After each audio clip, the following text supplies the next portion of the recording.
Est-ce que vous avez déjà vu cette photo? Alors non, mais il est riche, il est en prison, C'est j'imagine. une photo qui a beaucoup circulé en Ok. fait à une époque parce que c'est un truc qui a été pas mal médiatisé. Ce que vous voyez là, c'est effectivement la photo d'un détenu pris du coup depuis sa cellule de prison.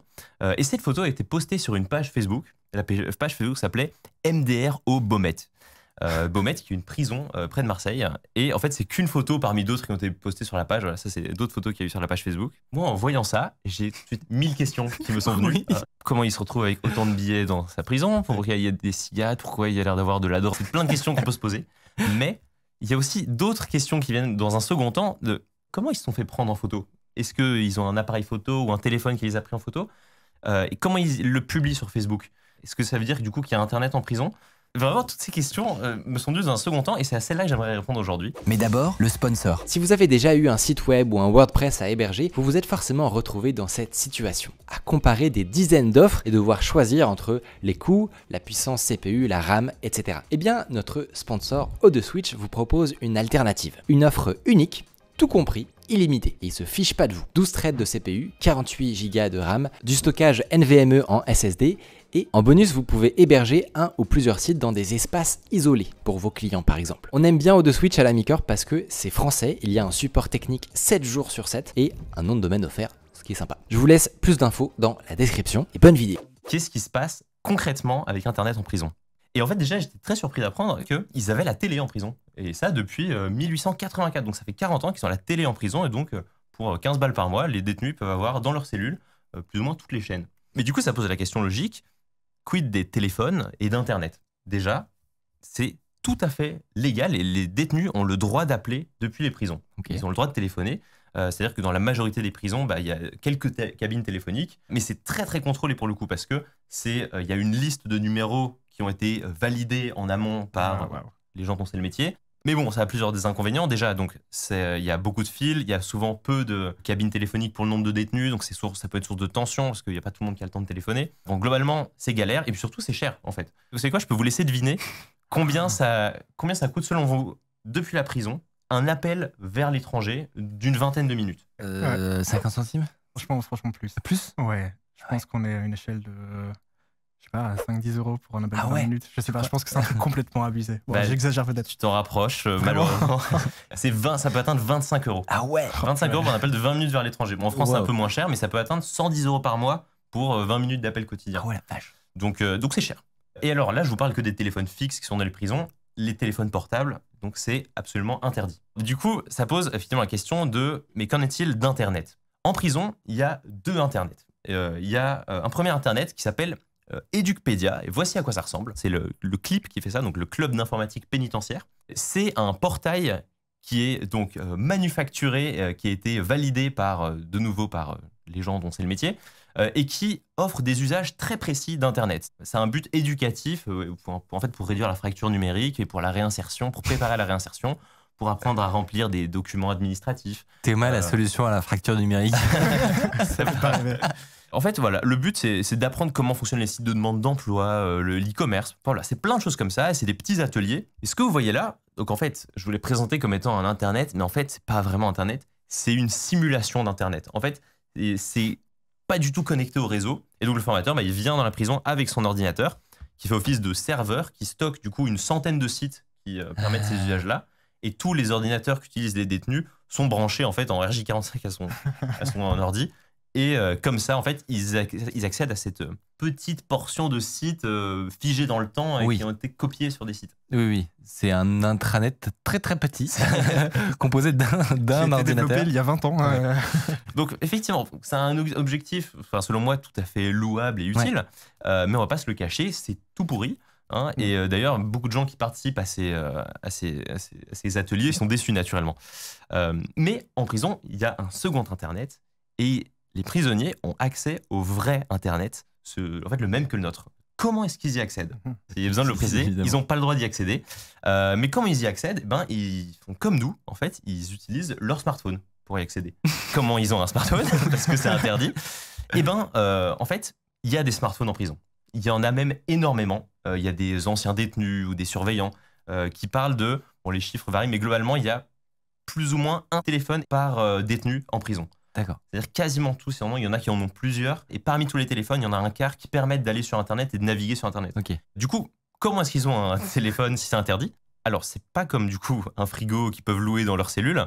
Là, ils doivent le faire rentrer par des moyens détournés. Et en fait, comme tout ce que les détenus font rentrer dans des prisons, que ce soit d'habitude la bouffe, des clopes, des armes, et là, c'est pareil en fait. Ça rentre soit via le parloir, c'est un des moyens les plus fréquents de faire rentrer des trucs en douce, ou bien que ce soit ça peut être fait par des surveillants corrompus. Ça aussi, voilà, il y en a quelques-uns. Ou alors, plus original, par projection, c'est-à-dire que ils cachent dans des balles de tennis des clés 4G ou bien des téléphones dans des éponges. Et ensuite, il y a des complices qui vont à l'extérieur de la prison et qui vont lancer ça au-dessus de Je trouve ça l'enceinte sur les chemins de promenade. Et comme ça, ils peuvent le Dans mon récupérer. imaginaire, il y a des fouilles partout, c'est absolument impossible. Et un canon à balle de tennis, c'est un truc de film. Non, c'est ça. On Oui. peut dire que c'est surveillé, qu'il y a des caméras de surveillance partout. On va revenir dessus parce qu'effectivement, c'est ok. pas du tout occulté cette solution-là. Mais donc, les téléphones sont en prison, ils rentrent, il y en a plein. En fait, donc, je parlais des clés 4G. En fait, ils font aussi rentrer des clés 4G parce qu'il y a aussi des ordinateurs en prison. D'accord. Pour le coup, les ordinateurs en prison, la majorité, c'est des ordinateurs qui sont autorisés, ils ont le droit d'être là. Mais de nouveau, c'est des ordinateurs qui sont préparés, qui sont Avec préparés un pour- contrôle parental. en gros, pour pas que tu puisses accéder au monde extérieur. Et eux, ils bypassent ça avec juste une petite clé 4G. Et ensuite, du coup, question logique que je me pose, c'est qu'est-ce qu'ils font sur Internet? Donc on a vu qu'il y en a qui font des conneries en mettant des photos d'eux sur Facebook. Bon, eux, c'est pas les plus malins. En fait, ça représente pas la majorité des détenus parce qu'en fait, la majorité des détenus, ils vont sur Internet et ils passent inaperçus parce qu'en fait, c'est juste pour la majorité pour communiquer avec leurs proches, avec leur famille. Enfin voilà, garder un contact avec le monde extérieur, suivre l'actualité, aller sur les réseaux sociaux. Et donc, il y a les choses assez classiques, mais il y a aussi les choses moins classiques de détenus sur Internet. Il y en a qui produisent du contenu. Il y a des vrais influenceurs prison. Où il y en a un, bon alors ça, de nouveau, ça a été un cas qui a été assez médiatisé parce que clairement le type était pas très malin d'avoir fait ça. Il avait fait un live Périscope où, donc évidemment, visage découvert, où il était dans sa cellule et il montrait, voilà, chaîne IFI, il montrait qu'il il fumait un joint, j'en sais rien. Carrément ce que j'ai vu passer. Voilà. Du coup, je suis Et tombé donc, sur un live TikTok de ce genre de truc. lui s'est fait prendre et il a, du coup, évidemment, il était lourdement sanctionné pour ça. Mais il y en a qui font des trucs plus, on va dire, plus calmes, où il y en a un notamment qui a plus de 137 000 abonnés sur TikTok, c'est lui. Et il parle un peu de son quotidien en prison. Et ça, c'est tout ce qu'il peut acheter, par exemple. Et là, ce que vous voyez, c'est un millefeuille qu'il a fait lui-même. Ah oui. Et il montre, en fait, dans ses TikTok, il fait des recettes de cuisine. Et il montre comment il improvise un four, comment il utilise une feuille de papier pour improviser une poche à douille, etc. Et donc, c'est suivi par plein de gens. Ceci étant, en fait, ça reste quand même quasiment tous les détenus qui ont un contact avec le monde extérieur relativement facilement. Et donc, il y en a certains qui continuent à tremper dans des histoires illégales, continuent à gérer des trafics, Ouais. etc., qui peuvent préparer des évasions, qui peuvent prendre des surveillants en photo ou des plaques d'immatriculation des surveillants, éventuellement mettre des coups de pression à des victimes. Enfin, À leur famille, ouais, j'avoue, c'est chaud. Ah, ouais. c'est chaud, ouais. c'est pour ça que de base, on évite que Ouais. les détenus aient un contact avec le monde extérieur. Mais du coup, la question, c'est que si on sait que tout ça a lieu, qu'il y a objectivement beaucoup de côtés négatifs et de risques à ce que des détenus aient accès à Internet, pourquoi est-ce qu'on ne leur retire pas? Déjà, c'est super dur à contrôler. Comme je vous l'ai dit, en fait, ils redoublent d'inventivité, ils sont ultra créatifs pour faire rentrer des trucs. Tu as évoqué aussi pourquoi ils font pas des fouilles générales, par exemple. Parce qu'effectivement, une fouille générale, tu pourrais dire, ils passent tout au peigne fin, ils font des saisies de temps en temps. Des téléphones, des chargeurs, je me disais que c'est des choses qui se voient. C'est là, moi assez aussi, j'avais facilement, l'image quoi. d'une cellule où finalement, c'est 4 murs en béton, un sol, en fait, c'est vite fouillé. Une fouille générale, visiblement, c'est très compliqué à mettre en place. En fait, ça demande énormément de personnel, ça demande beaucoup d'organisation qui doit être fait en secret. Et en fait, je disais quelqu'un qui disait, en fait, les fouilles générales, souvent, avant même qu'elles aient lieu, les détenus, ils sont au courant d'une manière ou d'une autre, et du coup, ils peuvent s'y préparer. Ils se refilent Il se l'info, ils ont passe les les téléphones. trucs. voilà. Et en fait, ça, il se passe les trucs, machin. Et en fait, pour cacher un téléphone, ils arrivent à faire des trucs. Enfin, par exemple, tu vois, ils ont des télés dans la prison. Et parfois, ils démontent la télé pour cacher le téléphone dedans. Ou parfois, il y en a qui le mettent dans le joint de frigo. Ou il y en a qui creusent leur semelle pour y cacher leur téléphone. C'est interminable. Et En il fait. doit y avoir 1000 autres astuces qu'on ne connaît pas du tout. Donc en fait, c'est pas si simple que ça de faire une fouille générale. Alors il y a aussi les brouilleurs pour justement brouiller les connexions mais dans oui. l'enceinte de la prison. Et maintenant, dans les prisons françaises, c'est des bonnes machines, quoi. C'est des Ouais. trucs développés par Thales qui sont censés bien Envoyer empêcher du tout ça. pâté. Et même ça, en fait, il y a toujours des zones dans la prison où ça capte, où ils arrivent à se connecter à un Wi-Fi voisin, ou en fonction de l'opérateur, en fait, ça passe quand même et tout. Et donc, en fait, même ça marche, mais qu'à moitié. Et en fait, la majorité des détenus, ils semblent pas poser énormément de problèmes avec les téléphones Et même au contraire, en fait, c'est-à-dire que bah, c'est même, en fait, tous les gardiens le savent qu'il y a des téléphones partout, mais Bon. c'est aussi un peu ce qui leur achète de la tranquillité. Pendant qu'il est sur TikTok, il fait pas autre chose qui Ça pourrait empêche, ou l'embêter. ça empêche des tensions. Ouais. Enfin, c'est un peu, il y a une grande hypocrisie, un peu un jeu auquel tout le monde a accepté de jouer, Ouais. où les détenus, bah, ils font pas ça sous le nez des surveillants, ils font ça discrètement, ils le cachent dès qu'il y a des fouilles, tu vois, ils essaient de trouver des moyens. Les gardiens, dès qu'ils le trouvent, eh ben, ils font quand même des fouilles, enfin, ils font pas rien, mais ils font quand même des fouilles.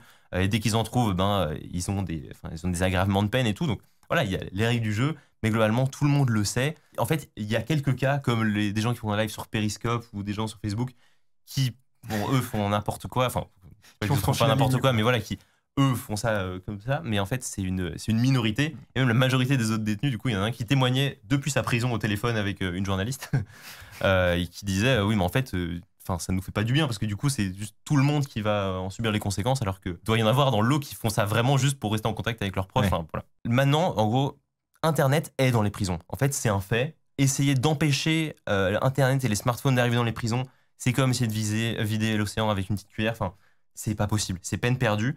Et en fait, c'est pour ça que les vraies questions qui se posent en ce moment, dans ce monde-là, c'est plutôt comment autoriser les téléphones et Internet pour essayer de n'en garder que le meilleur et essayer d'occulter le moins bon.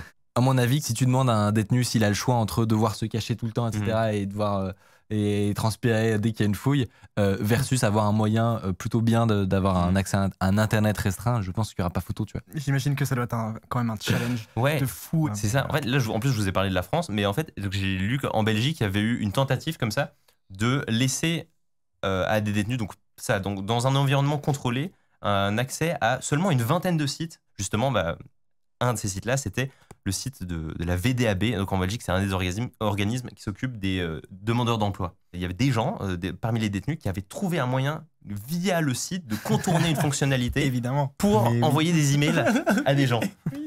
Et Il y du a coup, tout le temps des trucs comme ça. en fait, c'est toujours. Alors que là, il n'y avait que 20 sites. Si vous voulez plus d'histoires de Dark Web, n'hésitez pas à aller voir ta précédente chronique sur un vendeur de DVD génial, l'Amazon du Dark Web, comme on pourrait l'appeler. C'était dans cette vidéo.